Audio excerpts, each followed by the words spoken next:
In this video, I'll show you how to get reimbursed for your Amazon inventory after it's been returned. Most sellers leave a lot of money on the table because they don't follow up on these kind of issues, but I'll walk you through exactly where to look and how to file the claims the right way.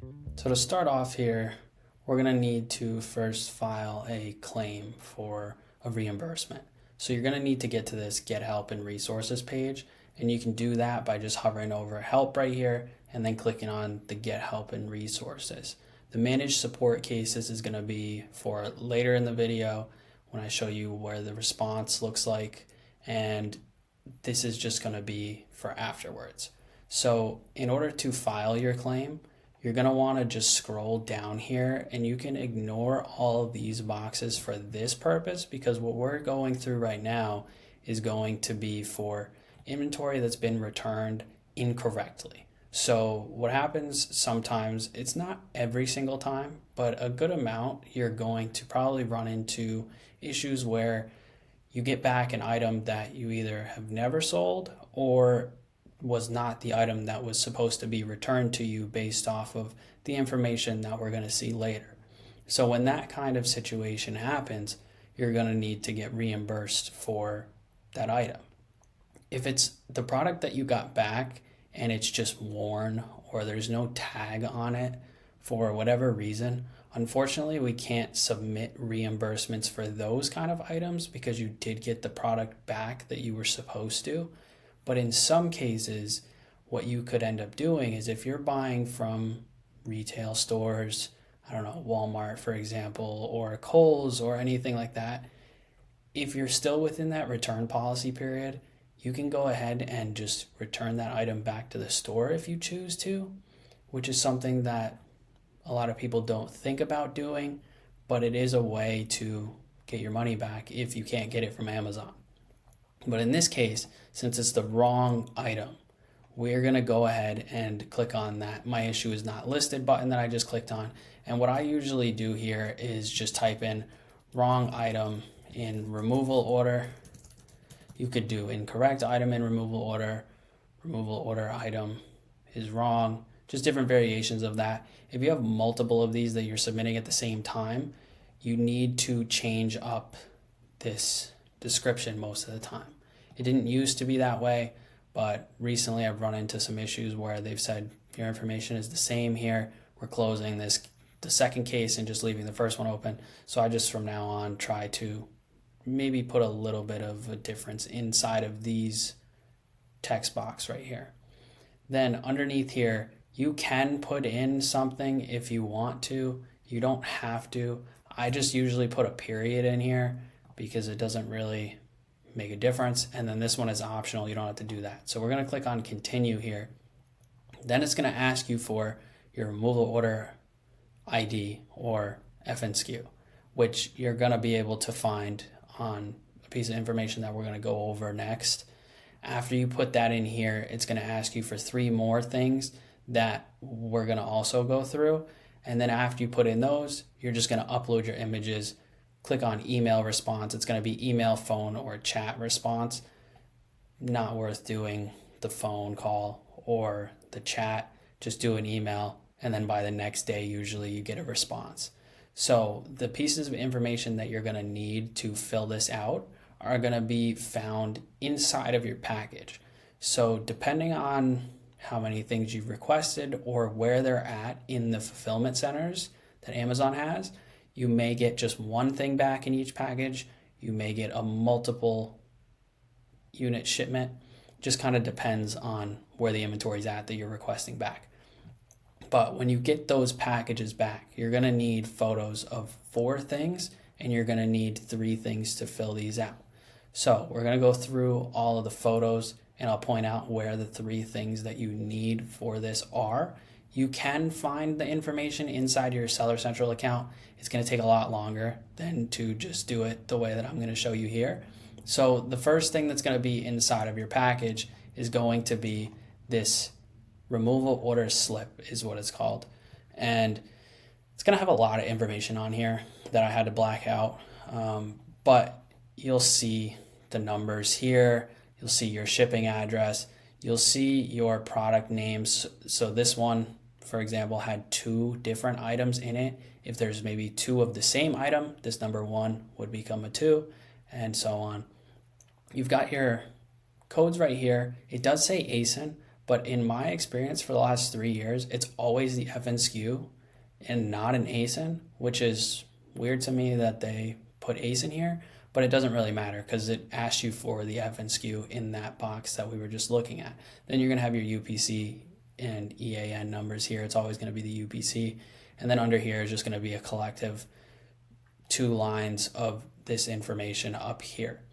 So you're going to need your FNSKU, which is going to be underneath this black box in the middle. You're going to need your removal order ID, which is going to be under this box in the middle here. So there's 2 dashes right here separating this RA number, then the removal order, and then this is going to be the warehouse from Amazon where it came from. Then you're going to need your shipment ID, which is going to be here. It is called something else. It might say a batch ID. It might say something else like that, but it's going to be this shipment ID under here. So you'll take those 3 things, the shipment ID, the removal order ID, and then the FNSKU, and you'll plug that into the page that we were just looking at to be able to start opening your case. In order to attach the correct documents, you need a photo of this slip. You're going to need this tag here, a photo of this tag, which is an LPN number. It may also ask you for the LPN number when you're creating a reimbursement request. Sometimes it doesn't, sometimes it does.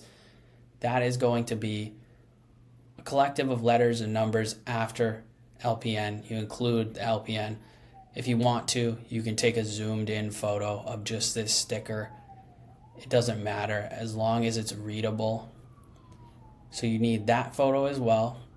You're going to need a photo of the unit received. So in this specific case that I submitted, this was a product that I had never sold before. As you can see on this removal slip, it does say dark gray right here. Size would come into play if it was a dark gray shorts, but since I got back black shorts instead of gray shorts, all I had to do was just take a photo of this. When you're creating the photos for the shipment, you don't have to black out the information here. I just did it for this video. You leave everything visible to the Amazon reps, but because this was a black pair of shorts and I was expecting a gray pair of shorts, then I was able to submit for reimbursement. The last photo that you're going to need is a photo of the entire shipping label. Usually always going to be UPS. Never, in my experience, have I gotten a FedEx or a USPS package back from Amazon. So you just need those 4 photos. The slip, the LPN number, the unit that you got back that was incorrect, and then the UPS label.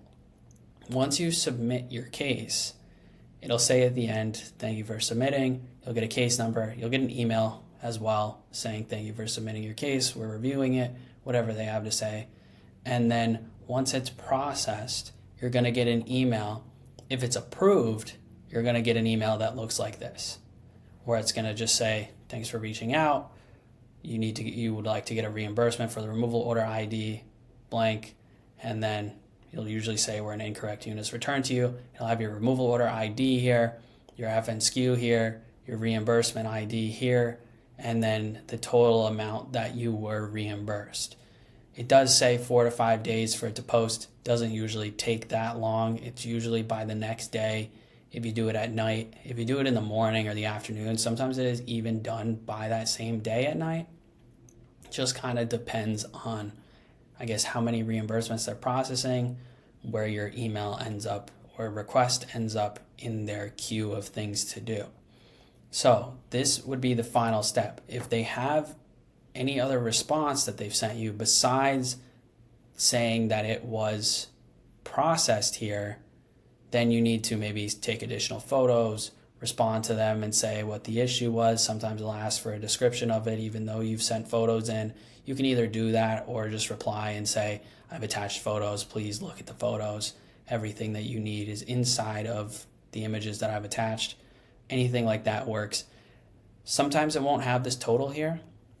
it will say that your reimbursement has been processed, and then it will just say removal order ID, FNSKU, reimbursement ID. This line won't be here. Don't have to worry about anything with that. It still will be processed as long as there is a reimbursement ID or it says that they've processed it successfully. In order to find your reimbursements, to be able to see where they are and the information that goes into that, you're going to come to your Amazon Seller Central account. You're going to go up to this little 3 lines here, go to reports, and then fulfillment. When you go to fulfillment, you're going to scroll down. Once you've gotten into these pages before, you can see here, recently viewed reimbursements is right here, removal order detail, because the agents have gone into my account, looked into that. It will show up what they do as well inside your account.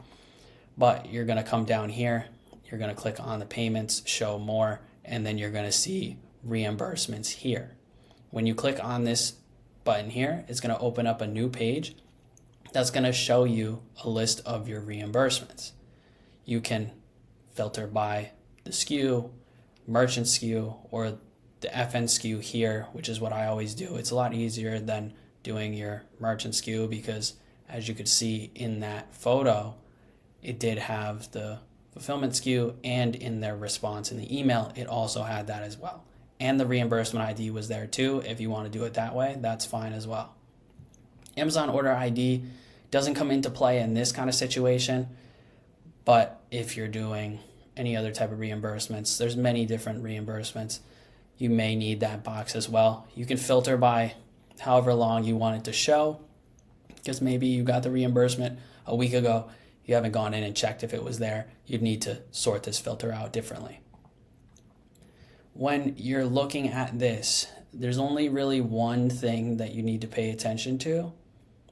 Maybe 2 if you're doing it randomly and not because of a specific reason you'd want to see. The reason for it, return adjustment, is for items that you got back that are wrong. It may say customer return here. If a customer didn't return an item after 60 days of getting their refund, you will get reimbursed for it. It may say lost in inbound, which is a different type of reimbursement where your items were quote unquote lost in inbound, which just means that they weren't checked in to the warehouse, whether they went missing or were stolen or anything like that. Then it would be lost in inbound. There's damaged in warehouse, lost in warehouse. There's a ton of different reasons that you'd need to pay attention to later down the line. But for these specific type of claims, it's return adjustment. And then the only other thing that you're going to want to pay attention to is these 3 columns right here. Quantity reimbursed cash, reimbursed inventory, and then total. It doesn't really pay into this that much, but cash versus inventory is what's important. So cash just means you got a reimbursement amount here, $22.25. If it said inventory with a 1 here, your amounts are going to probably be 0, and that means that Amazon either found your inventory that maybe would apply to lost in inbounds, or sometimes, depending on how your account's set up, they may find another item that matches your SKU. So it would be the same, or UPC, not SKU. It would be the same item, and they will replace your item with that item. If that happens, you can do an inventory check, have them send you a photo of it if you really want to make sure that it is the same item. But that does happen more frequently for loss in inbounds or customer returns or something like that, rather than return adjustments, because they can't supply inventory for something that you have in your possession. But that's going to be the only things that you really want to pay attention to. And when I get a reimbursement like this, I will take note of this inside of the order tracker, lead tracker. That was my previous video that you can download if you check the link in that description. And I will put in the notes of that title, 1 reimbursed for $22.25, reimbursement ID under here, and then add one to the sold column for that specific row. So if you haven't checked out that video, go ahead and watch that, because that does play into this, and that'll be another system that you can set up and have going the right way. Hopefully you guys found this video helpful, and if you have any questions, definitely leave a comment down below. Check out the link in my description if you want help starting or growing your existing Amazon business. And as always, don't forget to subscribe. Thanks for watching, and I'll see you guys in the next video.